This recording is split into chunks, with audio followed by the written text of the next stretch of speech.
এজন্য প্রিয় দেশবাসী, এই সকল পরিস্থিতি সামনে রেখে ইসলামী আন্দোলন ইসলাম, উম্মাহ এবং রাজনীতির বৃহৎ স্বার্থ চিন্তা করে ইসলামী আন্দোলন দেখেছে এখানে থাকার কোনো মানে নেই, ইসলামী আন্দোলন সরে এসেছে। আমাদের কর্মী যারা আছেন তাদেরকে আমি অনুরোধ করব, আহ্বান করব, আসেন ইনশাআল্লাহ আমরা যে আদর্শের উপর আছি সেই আদর্শ নিয়ে আমরা রাজনীতিতে এগিয়ে যাব। আমাদের আমিরের সিদ্ধান্তের উপর আমরা চূড়ান্ত আনুগত্য প্রদর্শন করে আমরা যে যেখানে আছি সেখান থেকে আমরা ইসলামী আন্দোলনের যে নির্বাচনী ইশতেহার আসছে সেই ইশতেহার নিয়ে আমরা মানুষের ঘরে ঘরে পৌঁছে যাব। আসসালামু আলাইকুম ওয়া রাহমাতুল্লাহ। 2024-এর বিপ্লবের পর ইসলামী আন্দোলনের মুহতারাম আমির পীর সাহেব চরমোনাই চেয়েছিলেন বাংলাদেশের প্রত্যেক মানহাজের লোকজন, বিশেষ করে ইসলামপন্থী যারা আছে, যার যার আকীদা বিশ্বাস আপন জায়গায় রেখে নির্বাচনকালীন একটা সমঝোতা, যাতে ইসলামী ভোটগুলো সব এক বাক্সে আসে। এটার পক্ষে পীর সাহেব চরমোনাই অনেক পরিশ্রম করেছেন, সারা দেশে সফর করেছেন। এটা পুরোপুরি হাইপ উঠেছিল বাংলাদেশে ইসলামপন্থার পক্ষে। প্রশ্ন হলো, কেন ইসলামী আন্দোলন বাংলাদেশ সমঝোতা থেকে সরে এসেছে, একক নির্বাচনের সিদ্ধান্ত নিয়েছে? এগুলোর উত্তর যদি আমি বিস্তারিত দেই তাহলে এটা বাংলাদেশের ইসলামপন্থার জন্য এবং ইসলামী রাজনীতির জন্য একটা বিব্রতকর এবং মানুষের মধ্যে একটা ইসলামপন্থী রাজনীতি নিয়ে একটা অবিশ্বাস তৈরি হবে। তারপরেও কিছু কথা আমি বলি। সমঝোতা মানে কি? সবাই মিলে সিদ্ধান্ত নেবেন, সবার সিদ্ধান্তে যাকে যেখানে ফায়সালা হবে সে সেখানেই নির্বাচন করবে, এটাই তো সমঝোতা। এখানে প্রথম বিপত্তিটা বেঁধেছে যখন তফসিল ঘোষণা হলো মনোনয়ন সংগ্রহ করা কেন্দ্রিক।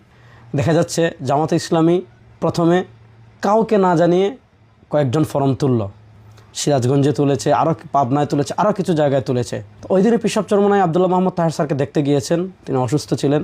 তাকে যখন বললেন যে ভাই এগুলা কি, বলছে এটা আমাদের সেন্ট্রালি সিদ্ধান্ত না, একজন আবেগে করে ফেলেছে, আমরা সম্মিলিতভাবে সিদ্ধান্ত নেওয়ার পরই মনোনয়ন তোলা হবে। কিন্তু দেখা গেল পরের দিন ব্যাপক হারে জামাতে ইসলামের এরা কী করলো, মনোনয়ন তুললো। এমনকি তাদের পেজেও তারা বলল যে এতজন কি করেছে, মনোনয়ন ফর্ম তুলে ফেলেছে, 200 কতজন সম্ভবত। তখন ইসলামী আন্দোলনও সারা দেশে নির্দেশনা দিয়েছে যে আপনারা আপনাদের মনোনয়ন, আমাদের প্রার্থীরাও ব্যাপক হারে কী করেছে, মনোনয়ন তুলেছে। মনোনয়ন যখন তোলা হয়েছে তো স্বাভাবিকভাবেই এর পরবর্তী ধাপ হলো যে তুলে ফেলেছে সবাই, যাকে সিলেক্ট করা হবে সে সবাইকে নিয়ে মনোনয়ন জমা দেওয়া হবে। এখন সিলেক্ট করতে হলে তো লিয়াজু কমিটির মিটিং লাগবে, সিদ্ধান্ত নিতে হবে। এই লিয়াজু কমিটির মিটিং নানা কারণে আজ না কাল, কাল না পরশু, পরশু না তরশু, এইভাবে পিছানো হয়েছে। তো দেখা যাচ্ছে পিছাতে একটা বৈঠক হয়, এই বৈঠকে একটা সিদ্ধান্ত হয়, পরের বৈঠকে দেখা যায় আগের সিদ্ধান্তকে আবার খণ্ডন করা হয়, আবার সিদ্ধান্ত, এইভাবেই চলেছে। মধ্যভাগে সবচেয়ে দুঃখজনক যে ঘটনাটা ঘটেছে সেটা হলো, আপনি 8 দলের সমঝোতায় আছেন, এখানে যদি অন্য কাউকে যুক্ত করতে হয় তাহলে আপনাকে সবাইকে নিয়েই করতে হবে, সিদ্ধান্তটা সবাই মিলে নিতে হবে। এনসিপিকে নেবেন, সবাই মিলে সিদ্ধান্ত নেন, কিন্তু দেখা যাচ্ছে এখানে একক সিদ্ধান্তে এনসিপিকে আপনার এখানে যুক্ত করা হয়েছে। এখানে আমরা যখন বলেছি তখন ওনারা বলেন যে বিএনপি তার শরিক দলের সাথে কি এত পরামর্শ করে। তো প্রশ্ন হলো, জামাত কি বিএনপি আর ইসলামী আন্দোলন কি বিএনপির অন্যান্য শরিক দলের মতো, বা আট দলের সাথে যে দলগুলো রয়েছে সেগুলো কি বিএনপির অন্যান্য শরিক দলের মতো, যেগুলো নাম সর্বস্ব সংগঠন, তৃণমূলের কাজ নেই, এরকম তো না। তো দেখা গেল এনসিপিকে নেওয়া হলো একক সিদ্ধান্তে এবং ওনাদের মতো করে এনসিপিকে ওনারা 30টা আসন ছেড়ে দিয়েছেন। এবং পরবর্তীতে লিয়াজু কমিটিতে যখনই বসা হয় দেখা যাচ্ছে এমন বেশ কিছু আসন আছে যেখানে ইসলামী আন্দোলন প্রার্থী ও স্বাবলম্বী, আবার সাংগঠনিক কাজও খুবই ভালো। দেখা যাচ্ছে এই আসনগুলো ওনারা এনসিপিকে দিয়ে দিয়েছেন। এখন এই আসনগুলো নিয়ে আলাপে আসলেই কথা একটা, এটা এনসিপিকে দিয়ে দেওয়া হয়েছে, এটা নিয়ে কোনো আলাপ করা যাবে না।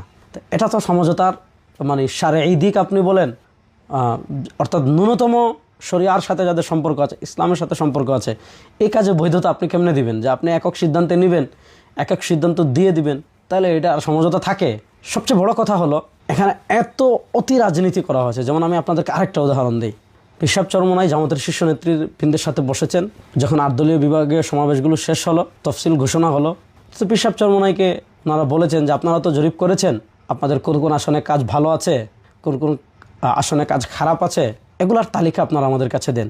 সেটা আমরা পাঠিয়েছি। আমি পীর সাহেব হুজুরকে তখন বলেছিলাম যে এটা দেওয়ার দরকার নাই। হুজুর বলেছেন না, আমরা ওয়াদা দিয়ে আসছি, অবশ্যই দিতে হবে, ওয়াদার দাম অনেক বড় দেওয়া হয়েছে। তো আমরা এই যে দিয়েছি, এটা কিন্তু আসন চাওয়া না, এটা ওনারা চেয়েছেন জরিপটার জন্য দেওয়া হয়েছে। কিন্তু আমরা দেওয়ার পরে আমার দেশে নিউজ হলো যে জামাতের কাছে ইসলামী আন্দোলন এতটা আসন চেয়েছে। প্রশ্ন হলো, আমরা যে জরিপটা দিলাম এটা আসন চাওয়া না, আপনারা চেয়েছেন যে আমাদের জরিপটা দেখতে, এই জন্য দেওয়া হয়েছে। তো প্রশ্ন হলো, এটা আমার দেশের কাছে যায় কেমনে, আর আমার দেশ কিভাবে নিউজ করে যায় এতটা আসন জামাতের কাছে ইসলামী আন্দোলন চেয়েছে? এই পলিটিক্সটা শুধু ইসলামী আন্দোলনের সাথেই করা হয় নাই। দেখা যাচ্ছে বাংলাদেশ খেলাফত মজলিস, নিজামে ইসলাম পার্টি, সবাই থেকে বলা হয়েছে যে আপনারা কোন কোন আসনে কাজ ভালো, এই তালিকাটা দেন। সবাই দিয়েছে, তারপর সম্মিলিতভাবে নিউজ করা হয়েছে যে জামাতের কাছে 273-75টা আসন চায় শরিকরা, অর্থাৎ এই হাইপটা মিডিয়াতে এইভাবে তৈরি করা হয়েছে। তো এরপরে যখন এনসিপিকে নেওয়া হলো, তো এনসিপিকে নেওয়ার পর আমরা দেখলাম একটা অবিশ্বাস্য পরিবর্তন। সেটা হলো কি, আপনারা জানেন যে এনসিপি আমাদের যে মৌলিক যে দাবি আছে যে ইসলামের পক্ষে, ইসলামের বাক্সগুলো এক কাতারে আনা, এনসিপি এই থিমকেই ধারণ করে না।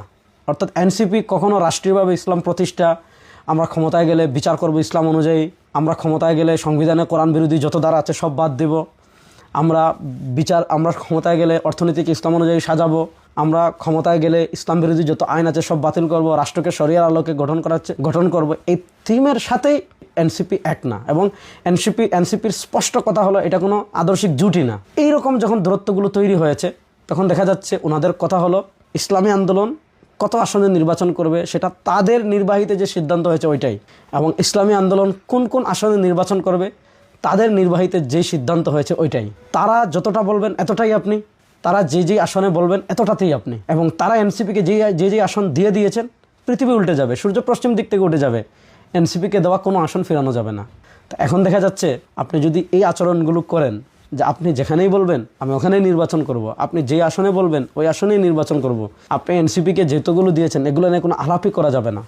এবং আরেকটা কথা বলি, আরেকটা তথ্য দেয় আমাদের, পিশাব চরমোনাই ওনাদেরকে জিজ্ঞাসা করলেন যে আপনারা আমরা কত আসনে নির্বাচন করব, কি এগুলো সব জানতে চাচ্ছেন, আপনারা কত আসনে নির্বাচন করবেন। ওনারা বলেছেন এটা সিক্রেট, বলা যাবে না। তারপর পিশাব চরমোনাই যখন একটু রাগান্বিত হয়েছেন যে আমাদের সমঝোতা, আপনারা কত আসনে নির্বাচন করবেন না এটা জানতে পারবো না, এটা কোন ধরনের কথা, তখন ওনারা বলেছেন আমাদের 172টা আসন আছে, এই 172টা আসন নিয়ে কোনো কথা বলা যাবে না, যদি কিন্তু তবে ছাড়া এই 172টা ওনারাই বাকিগুলোতে আপনারা কি করবেন, সমঝোতা করবেন। এই হলো সমঝোতার হালাত। এনসিপিকে যখন ওনারা ওনাদের মতো করেছেন, ধারণ করেছেন, এনসিপিকে যখন ওনারা ওনাদের মতো আসন দিয়েছেন, তখন আমরা দেখেছি যে ওনাদের আগের যে বক্তব্য, সেই বক্তব্য আর বর্তমান বক্তব্য অনেক ডিফারেন্স। এখন আর ওনারা শরিয়ার কথা বলেন না, এবং খ্রিস্টান প্রতিনিধিদের সাথে ওনারা স্পষ্ট ভাষায় বলেছেন যে খ্রিস্টান প্রতিনিধি এসে বাহির হয়ে যে বক্তৃতা দিয়েছে যে ক্ষমতায় গেলে ওনারা শরিয়া প্রতিষ্ঠা করবেন না, ওনারা এরপরে প্রতিবাদ দিয়েছেন, দিয়ে কি বলেছেন যে দেশের যে সিস্টেমেই চলছে এই সিস্টেমেই রাষ্ট্র চলবে, সংখ্যাগরিষ্ঠ মানুষের মতামত ছাড়া ওনার রাষ্ট্রের কোনো বিধান পরিবর্তন করবেন না। এই সংখ্যাগরিষ্ঠ মানুষের মতামত নিয়ে রাষ্ট্রের আইন পরিবর্তন করতে হবে, এই কথাকে কোরআন সুন্নাহ সমর্থন করে। সংখ্যাগরিষ্ঠ মানুষ ইসলামী দণ্ডবিধি চায় না।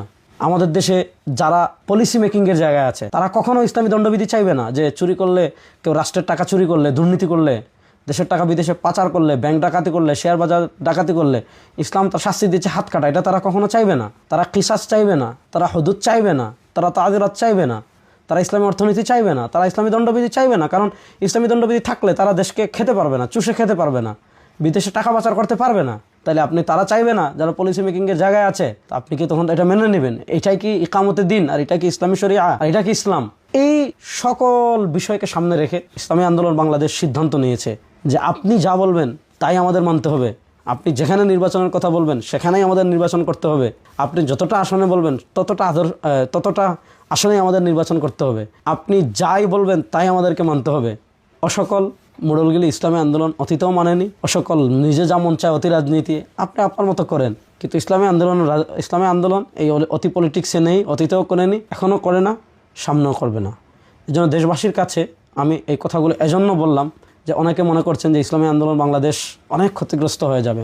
ইসলামী আন্দোলন বাংলাদেশ ক্ষতিগ্রস্ত হবে নাকি লাভবান হবে সেটা আমরাও জানি, কিন্তু এখানে পরিস্থিতিটা এমনভাবে তৈরি করা হয়েছে যে আপনি তাদের সব মেনে, যেখানে বলবে সেখানে, যাকে বলবে তাকে, তাদের সব মেনে আপনাকে কি করতে হবে, সমঝোতায় যেতে হবে। ওই সমঝোতায় পৃথিবীর সবাই গেলেও ইসলামী আন্দোলন যাবে না। এটা যারা ইসলামী আন্দোলন রাজনীতি জানেন, দেখেছেন, এটা বুঝবেন। আরেকটা কথা বলে আমি শেষ করি, আমাদের মুফতি ফয়জুল করিম হাফিজাল্লাহ, যাকে আমরা শাইখে চরমোনাই হিসাবে সারা বাংলাদেশের মানুষ চিনি, তাকে, তার চিন্তা, তার চেতনা, এবং আমরা সকলেই জানি যখন এই অতি পলিটিক্সগুলো করা হয়েছে, মুফতি ফয়জুল করিম হাফিজাল্লাহ তখন বরিশাল থেকে এসেছেন যে কোনোভাবেই এই সমঝোতাটা থাকুক। তখন তিনি আব্দুল্লাহ মোহাম্মদ তাহের স্যারের বাসায় গিয়েছেন, গিয়ে বলেছেন ভাই যেভাবেই হোক আপনারা এই এনসিপি নিয়ে অতি রাজনীতি করে, এনসিপি নিয়ে অতি চালাকি করে দয়া করে আমাদের এই সমঝোতাটা ভাঙবেন না, কোনোভাবে যাতে আমাদের সমঝোতাটা নষ্ট না হয়। তিনি 1 to 1 তাকে গিয়ে বলে আসতেন। কিন্তু ওনাদের কথা হলো ইসলামের স্বার্থ সব বিসর্জন ইসলামী আন্দোলন দিবে, উম্মার স্বার্থে সব ত্যাগ ইসলামী আন্দোলনই করবে, উম্মার স্বার্থে সব কোরবানি ইসলামী আন্দোলন করবে, সমঝোতা রক্ষার্থে সব কিছু ইসলামী আন্দোলন করবে। কিন্তু ওনারা যা বলেছেন, যে সিদ্ধান্ত নিয়েছেন, যা করবেন, এটা থেকে 1 ইঞ্চিও সরবেন না। এজন্য প্রিয় দেশবাসী, এই সকল পরিস্থিতি সামনে রেখে ইসলামী আন্দোলন ইসলাম, উম্মাহ এবং রাজনীতির বৃহৎ স্বার্থ চিন্তা করে ইসলামী আন্দোলন দেখেছে এখানে থাকার কোনো মানে নেই, ইসলামী আন্দোলন সরে এসেছে। আমাদের কর্মী যারা আছেন তাদেরকে আমি অনুরোধ করব, আহ্বান করব, আসেন ইনশাআল্লাহ আমরা যে আদর্শের উপর আছি সে আদর্শ নিয়ে আমরা রাজনীতিতে এগিয়ে যাব। আমাদের আমিরের সিদ্ধান্তের উপর আমরা চূড়ান্ত আনুগত্য প্রদর্শন করে আমরা যে যেখানে আছি সেখান থেকে আমরা ইসলামী আন্দোলনের যে নির্বাচনী ইশতেহার আসছে সেই ইশতেহার নিয়ে আমরা মানুষের ঘরে ঘরে পৌঁছে যাব। আমি সবসময় বলি, আমরা যেই নিয়তে নামাজ পড়ি, যেই নিয়তে রোজা রাখি, যেই নিয়তে হজ করি, যেই নিয়তে জাকাত দেই, যেই নিয়তে তাহাজ্জুদ পড়ি, ওই নিয়তেই আমরা ইসলামী আন্দোলন করি। সুতরাং ইসলামী আন্দোলনের রাজনীতিতে অতি ধূর্ততা, অতি চালাকি, অতি পলিটিক্স এগুলো ইসলামী আন্দোলনের রাজনীতিতে নেই। আমরা যেভাবেই চলছি সেভাবেই এগিয়ে যাব ইনশাআল্লাহ। একদিন না একদিন এদেশে ইসলাম বিজয় হবেই হবে। আসসালামু আলাইকুম ওয়া রাহমাতুল্লাহি ওয়া বারাকাতুহু।